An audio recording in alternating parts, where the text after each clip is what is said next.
I know he's the one. I know he's the one. And yes, if you're talking about Jesus, then you're right. But if you're not talking about him, then you may have to reevaluate who you calling the one.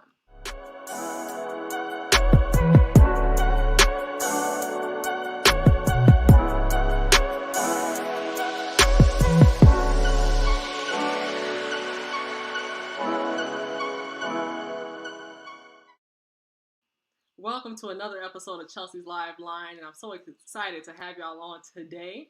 Today is Wednesday, June 1st, which means that it's the first of the month. Y'all just got them checks, and y'all better spend them the right way. But anyway, today's episode is called I Know He's the One.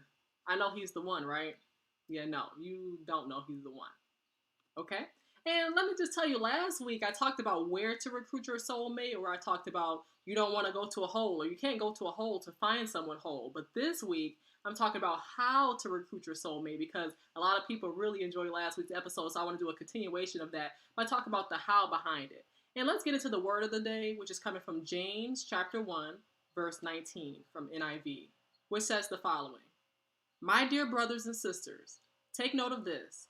Everyone should be quick to listen, slow to speak, and slow to become angry. Let me know if y'all hearing any background noise, but that's today's verse, which is coming from James chapter 1, verse 19. Yeah, I learned that recently, is that you have to be quick to listen, right? That's what a wise person does. They're quick to listen, they're slow to speak, so that way they can process exactly what's being presented to them, okay? So take note of that, and slow to become angry. So I'm going to tell y'all that, it's time to pull out your list. This is what we're talking about next. Pull out that list, because I know you have a list of what you want your man to look like, what you want your man to talk like, what you want your man to do, and this and that, right? You got your whole list, whether it's in your head or whether that list is laying somewhere in your bed, right? You have that list of what you want. But the thing is that sometimes we don't know what we want because we don't know who we are.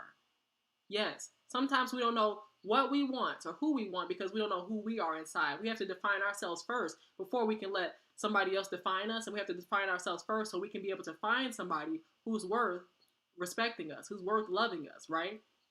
And let me just tell you, I've been watching this YouTube channel where singles come online, right, on YouTube Live, and they're talking about what they want in a mate. So the host of the show was talking to this one particular lady, and she asked her, what are you looking for in a guy? She said, I want somebody who's kind, somebody who's nice, who loves their mom. Listing out all these things that she wanted her man to have. And one thing I can think about is that as you're listing those attributes out of what you want a man to be like, he's writing them down. So he can pretend to be like that. Yes. Okay, like you don't have to tell somebody that you're looking for somebody who's nice, because you should be able to easily discern who's nice and who's not. Okay? So that's just one thing. You got to stop telling people what's on your list, especially if you want them to pass the test without cheating. So what I'm going to do first is get into the fact that a lot of women today are just telling men what they want. So it makes it so easy for them when they're showing themselves as a representative for all these weeks. And you're like, oh, he's passing all my tests. Yes, it's because you gave them the answers to that test. It's as simple as that. And so first I want to talk about Proverbs chapter 22, verse 6, right? And this is coming from the New King James Version, which says the following. Train up a child in the way he should go, and when he is old, he will not depart from it. So what I'm saying a lot of times is that women are trying to mold a man, and I'm letting y'all know today, stop trying to mold a man into what you want him to be. Oh, I want you to be nice. I want you to be kind. I want you to be important. And I hope y'all remember this from the help real quick as I read over this. You is kind. You is important. Oh, excuse me, I can't even read myself. Look, you is kind. You is smart. You is important.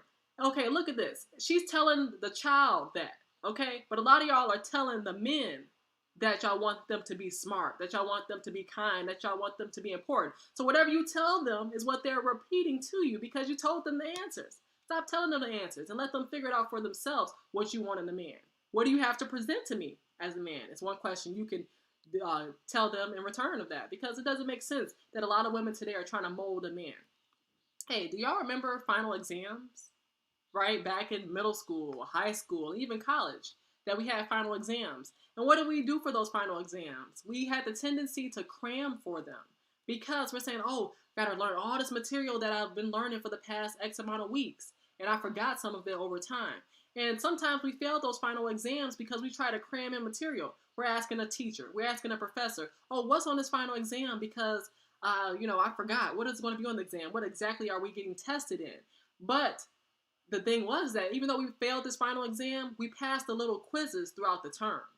Think about this. We passed the little quizzes throughout the term because we knew that we had the information. We knew exactly what was going to be on the test. The teacher told us, oh, you should expect to get addition on this test. So what did we study for? Addition. So when you're telling a man, oh, I want you to be kind, what is he going to study? How to be kind. So therefore, he can prove himself kind for that time being. But then over time, when it comes to that final exam, he doesn't know what to do. And then you're like, oh, this is a new person. It's a representative. No, it wasn't a representative. And the thing about it is that you just gave him all the answers. Right? So that's what it is. He's studying the mini tests that you give him, but you never give him the final exam. So that's the thing. He can be capable of passing those little quizzes here and there, but he's not able to pass that final exam that you need to be able to get to your heart. Right? Because that's the goal, is for a man to get to your heart. And the only way he can get to your heart is slowly but surely as you test him throughout the right way. And let me tell y'all real quick is that you are the CEO of your life.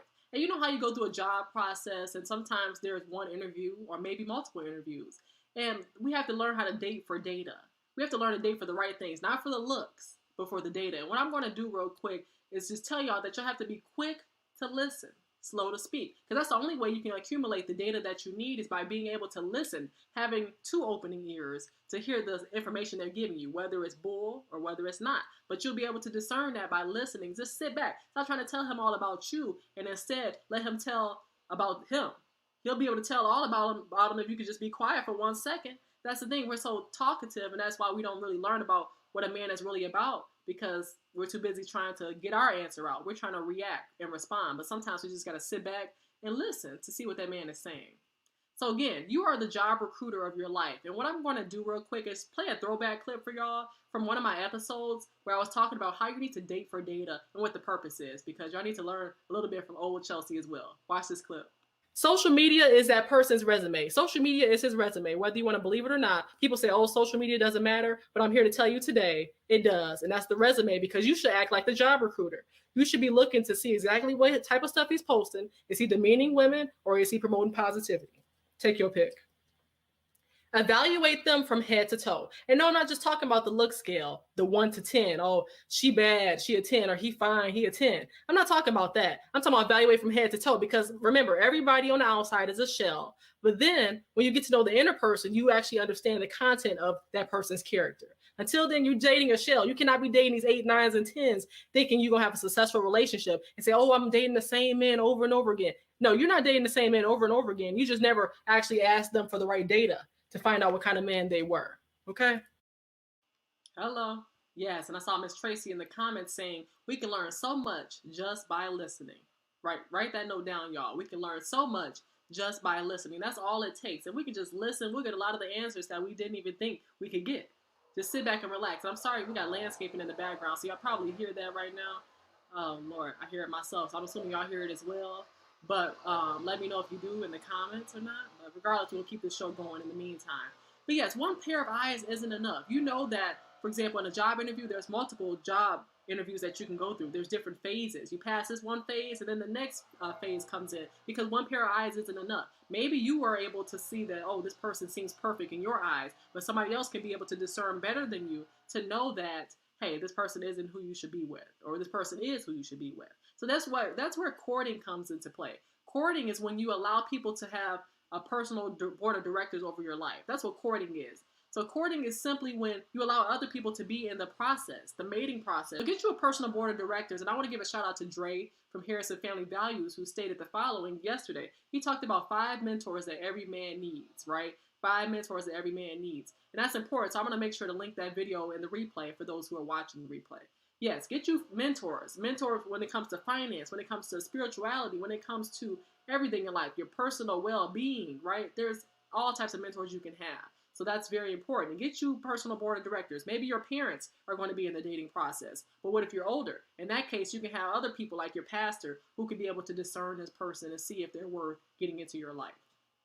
And you should see the courting process as your board of directors being like judges in your life. Okay, they should be judging if this person is going to move further to the next phase or not.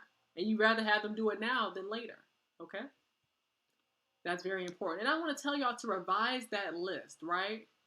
Revise that list. It's so important to revise that list because one thing is that we come up with these superficial standards for the way we want things to be. Oh, You can say, I want this person to be 6 feet and I want them to have 7 figures and I want them to be this and that. But you need to revise your list to make it match how you are. You cannot ask for something if you don't have it yourself. So if you want somebody who's healthy, you also got to be healthy. If you want somebody who's smart, you also have to be smart. You have to meet them at their needs as well. That's very important. So just revise that list to understand that. Stop telling people you want somebody who's nice, who's caring, who's this and that, because based off of the conversations and the dating process, you should be able to determine if that person is as caring as you want them to be or not. And if they're not, then you need to cut them off. But don't give them the answers to the test before they take the test. They should be taking the test by dating you. You don't give answers out in advance because that means everybody's going to pass your final exam. That means everybody's going to have a chance. So make sure that list is really where it needs to be, okay? And then the next thing is I'm going to play a clip real quick talking about how you need to make sure you have things on your list like man of God if you're a woman of God. And you need to make sure you have things on your list such as being a boss. But let me just play this clip real quick talking about basically how, let's say you're picking somebody who's healthy. I want you to watch what you should be looking out for on my last episode. So watch this, folks. Grocery stores, but I have an asterisk mark next to this one. It's nice to meet people at grocery stores and have something common with them, that you love to shop, that you love to cook. However, let me tell you this. You need to look in them carts to see what's going on in them carts. Because just because they shopping around, you don't know what they shopping for. Do they have water in that cart? Some type of vegetables, some type of fruits? Or do they have a bunch of snacks that are no good, that have a bunch of sugar? You got to look at all that because you want to know what kind of person you're dealing with when they're going to the grocery store. Are they buying healthy things? What are you snacking on? What are you eating on? Do you have a bunch of chips and Red Bulls? Drinking Red Bulls every day and stuff that you wouldn't have in your household, right? I like to have fruits, vegetables, healthy carbs, healthy proteins, all of that. But if you don't see that in them grocery store carts, then keep it moving. Keep it moving. That's what you got to do, is keep it moving, because you get to see how a person is based off of the things you're looking for when you're trying to be discerning, right? And also I say, if you're looking for a man of God, then that's all you got to tell them. I'm looking for a man of God. You should be easily able to determine if a man is really a man of God or not. The way you be able to determine that, what church do you attend? How frequently do you attend that church? What's your pastor's name? They may not even know that. Okay, to be honest. Also, you might be able to ask questions such as, what ministry are you a part of, right? So those are questions you can ask to determine if that man is a man of God. Also, when's the last time you've been to church? Just because you attend a church doesn't mean that you attend it frequently. So you got to know that frequency. You got to know what book in the Bible are you currently studying. Because right now I can tell you I'm studying Proverbs, I'm studying Genesis, and I'm studying Ecclesiastes right now. So those are the books that I'm studying. So that shows that, hey, I'm putting in that work as well to understand what the Bible is all about. And like I said, for me, I'm looking for a boss when time comes, right? So that means I can determine that I'm looking for somebody who has more than a job, because a job sometimes means just over broke. What are you doing with the skills and the talents that you have outside of work? Because you can be able to turn that into money as well, okay? And also, maybe you're looking for somebody healthy. They can't just prove that overnight that they're healthy, right? Do you have a gym membership? What kind of foods do you eat? Like I said on that previous video, what's in your cart? I want to check out your cart to see what you're talking about. When you talk about you healthy, but you don't even eat fruits and vegetables. So you got to make it make sense. And if they're contradicting whatever they say, then they're not a man, because a man follows through with whatever he says, okay? Next is that you just have to leave them clueless. So you can, see how they present themselves. Just think about going to a car dealership and maybe you don't really know what you want to purchase. So let that car salesman or saleswoman be able to sell you different options. Okay, this particular vehicle, that particular vehicle. But if you come in telling them exactly what you want, you may miss out on a deal on another vehicle because you came in saying exactly what you want. And you got to make sure that you just let people talk. Quick to listen, slow to speak, so you can be able to process and see if you're missing out on something that's beneficial for you. And what I want to do real quick is just play this clip where I was talking about the following. I actually played the clip. Oh, no, I didn't. Okay, so here we go. I want to play this clip real quick talking about a man of God and how you can discern if he's really about that church life or not. Watch this. Let's go to the church, right? Yeah, with an asterisk mark next to it. So when it comes to recruiting at the church, y'all know that the enemy comes to steal, kill, and destroy. Where? Even at the church. Exactly. So that's all I wanted to point out, is just the fact that just because he goes to church doesn't mean he's actually attending that church, and that could be a red flag. Just because people say God is good and this and that doesn't mean that he's about that godly Christian life that you ever so possess. So the main thing is that when it comes to saying, I know he's the one, stop giving him the answers to your test.